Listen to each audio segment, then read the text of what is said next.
Hey YouTube, Kira Qualia here, bringing you all my Cardfight Vanguard Musketeer standard deck profile.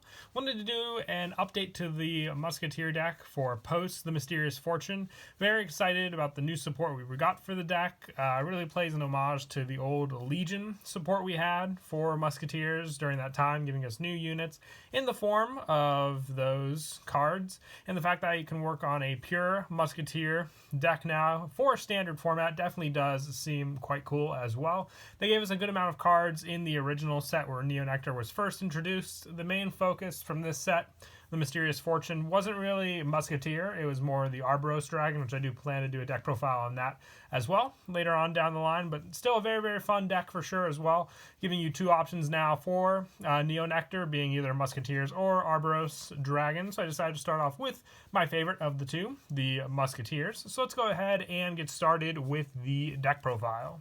So for the grade 3s, I run 4 White Lily Musketeer Cecilia. This was the first Musketeer grade 3 we got for the set. Very, very awesome card. Once per turn, you can counterblast 1, retire a rear guard, look at 5 cards from the top of your deck, call up to 2 cards from among them to rear, then shuffle your deck.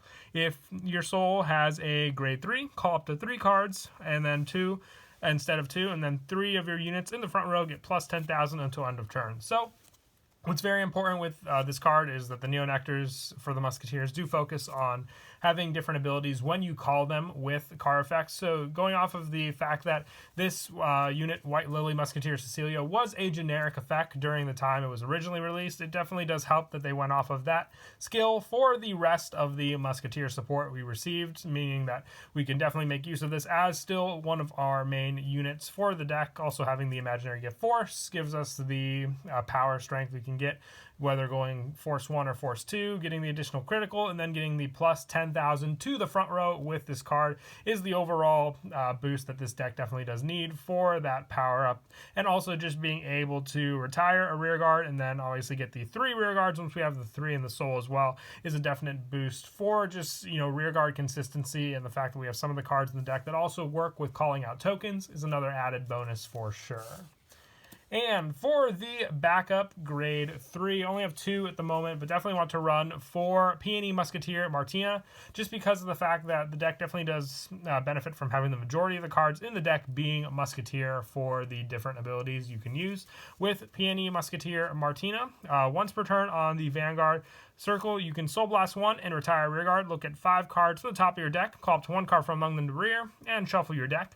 And during the turn it was placed from the deck, this unit gets plus 5,000 in additional critical. So on your Vanguard circle, if you have the Cecilia and you call Martina, it'll get the plus 5 in a critical along with the power boost that Cecilia itself will get it. So very, very useful there. But on the Vanguard circle itself, you still have the pressure to set up cards. You can even use Martina for the first ride target, then go into Cecilia, having the benefit of having the card in your soul to use as well. Both very, very useful for that play, especially. I have Maiden of Trailing Rose as the backup grade 3 for now, but would definitely want 4 Peony Musketeer Martina as the main backup grade 3 to go for in the deck, just for that pressure that it has a Vanguard effect that's once per turn, but it also has the rear guard potential for you to call this card and get a beneficial effect as well, being that of a pressure play that you can do with Cecilia being on your Vanguard as well.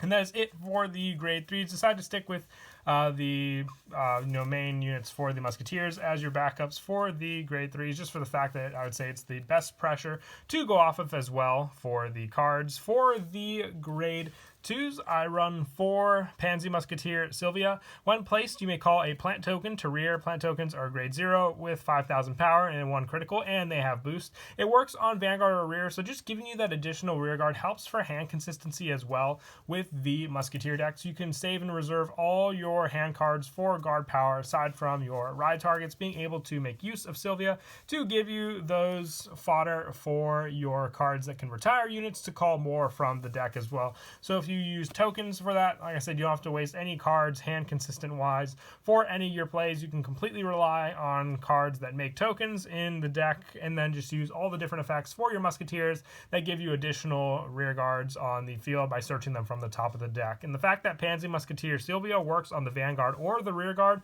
definitely does come in handy as well, so you can use it as a good ride target. Also having the 10,000 power being in a force deck as a good way to play defensively against your opponent as well.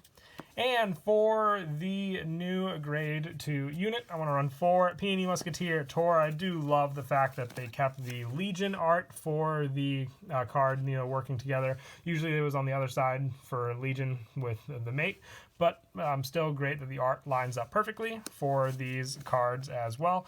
But for this card, Peony Musketeer Tor, on Vanguard or rear, when placed, counterblast 1, retire a rear guard. Look at 3 cards on the top of your deck, call 2 cards with Musketeer in their card name or any 1 card from among them to rear, put the rest in the bottom of the deck in any order. Now, I run a majority of Musketeer cards in the deck, so most of the time, hopefully when you reveal the top 3, you'll have the majority of them being Musketeer. I think the only time that it really comes into a factor that it won't is when you reveal the trigger units, since we don't have too many trigger units in the deck that are Musketeer. Only 1 of the 4 in the deck, but still having the option to call something else if you don't reveal 2 is good for the fact that it's more of a generic play, since you may need to rely on that, and it's better than nothing. You can reveal the top 3, there might have been a chance that there was 1 Musketeer, but if there wasn't, at least you can call the 1 to rear, and hopefully it's an effect that you can use. Being some of the other effects like Pansy Musketeer Silvia that don't rely on being called from the hand. It's just a when placed, you may call a plant token. So even calling it off of other cards like this, or even calling your grade 3 unit Martina to get the +5 in the critical like we stated before, makes Tor a very, very useful play. I have the 2 Airman Saul just as a budget play until you get the Tors in the deck to use, just as a draw power if you have 2 or more grade 0s, which work with the token plays, but Tor being more of the play that the deck relies on, being the retire effect for all your different cards, definitely does come in handy. And then for the last of the grade 2s, I run 3 Lily of the Valley Musketeer Cardfight on rearguard. When placed, this unit gets +5,000 until end of turn for each of your grade 0 rearguards. It's a Musketeer unit, but it really benefits from having the grade 0 units on the field as well. Whether you have to call a trigger on the field, or if you go for the token plays, which is what most of the time works best with this card, it's very, very useful for the power boost, but also just being a Musketeer in the name works with some of our other cards that specify the Musketeer in their card names to use as well. I only run 3 Cardfight. I found Tor and also Silvia to be a little more important for all the different plays you run in the deck. That's why I relied on those for the majority of the plays, but still having Cardfight as a backup means a full grade 2 lineup of Musketeers, which is definitely helpful for sure.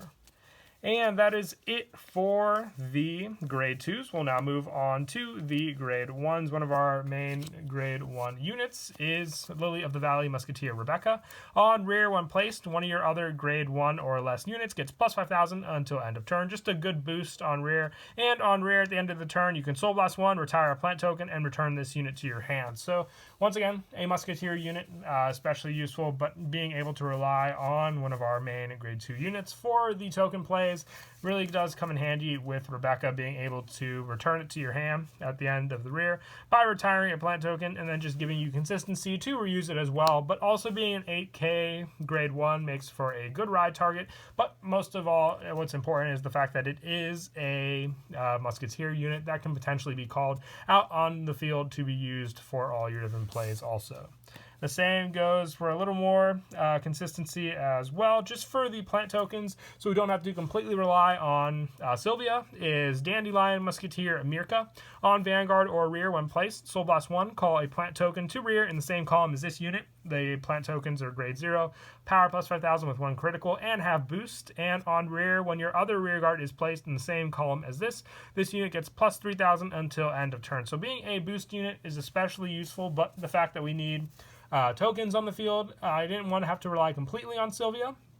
But having Mirka in the deck as well as an added boost for sure for the consistency for the token calls, whether it be for a lot of the different units we run in the deck, just for a Soul Blast, which can easily be used in the deck since it's not used for much else aside from Rebecca's callback, and since the other Musketeer cards mostly rely on the counterblasting aside from Martina as well. So Mirka definitely does come in handy for those token plays also.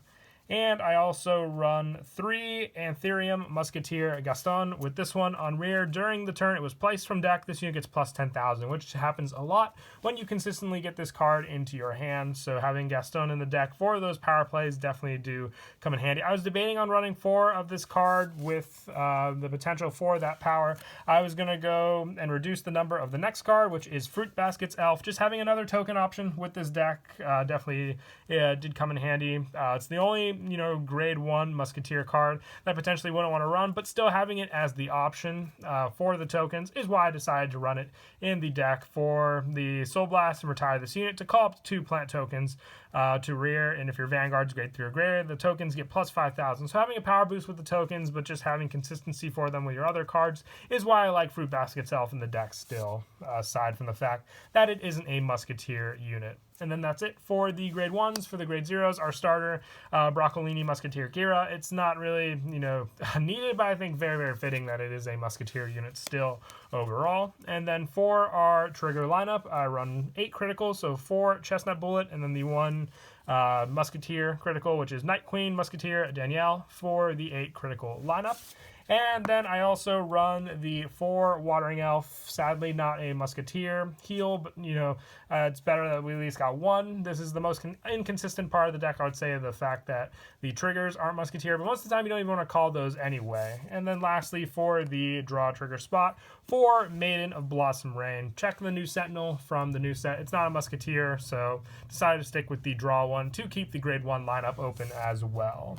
But that is it for the deck profile. I hope you all enjoyed the video. Definitely going to be working on some other decks from the Mysterious Fortune booster set, so definitely look forward to it. But until then, please don't forget to leave a like and subscribe, and Kira Qualia out.